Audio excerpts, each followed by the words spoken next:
Camera set. Okay, so go ahead and introduce yourself. My name is Joe Dorgan, and I'm the originator of Club 101.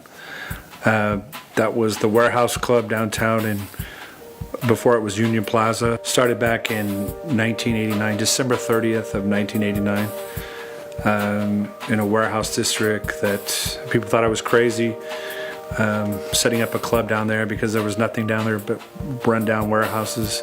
I always remember that everybody would say, you see that big tall guy? He's the owner. He owns Club 101. Which to me I thought was kind of awkward because in my head I figured some really dark, exotic guy from like the East Coast was going to be the owner, and there was this really tall white guy, and I was like, what does this guy know about music? So to have somebody with the vision to open a club playing the music that we listen to, with the culture that we liked and the fashion and the clothing and kind of the underground movement, it was a whole new world to go to some place where there's like-minded individuals listening to the same music, dressing the same, and so it was pretty revolutionary. And so for once, you didn't feel like an outsider; you felt like part of something. So that was pretty awesome. Club 101 was everything we didn't have in El Paso.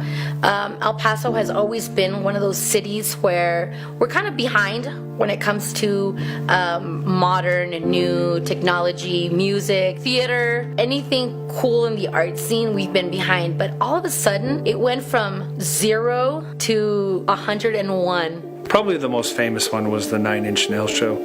They were warming up for the very first Lollapalooza in Phoenix, so they wanted to play Club 101 for $5. And we had more people than we knew what to do. And the line was all the way down the street, around the block, and there was people coming in from all over, from everywhere. My experience was I wasn't there to get drunk. I wasn't there to drink.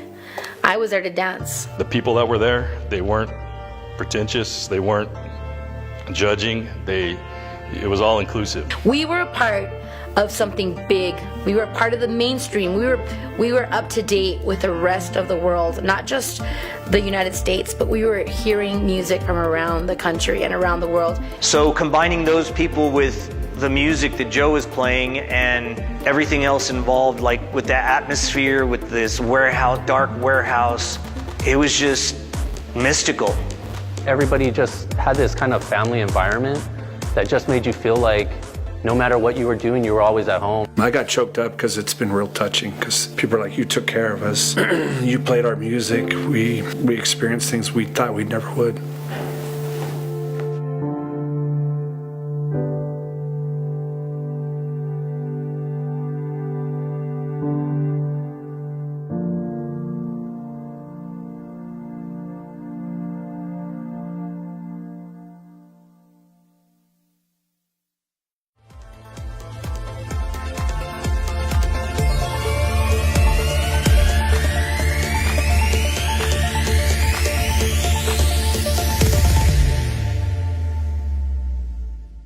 Only in El Paso is produced by KCOS, El Paso PBS, in collaboration with local filmmakers and PBS Digital Studios.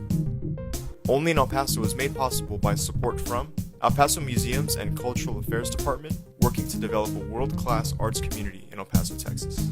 El Paso Electric, proud to be your local utility. And Visit El Paso, raising the profile of El Paso to attract visitors from near and far.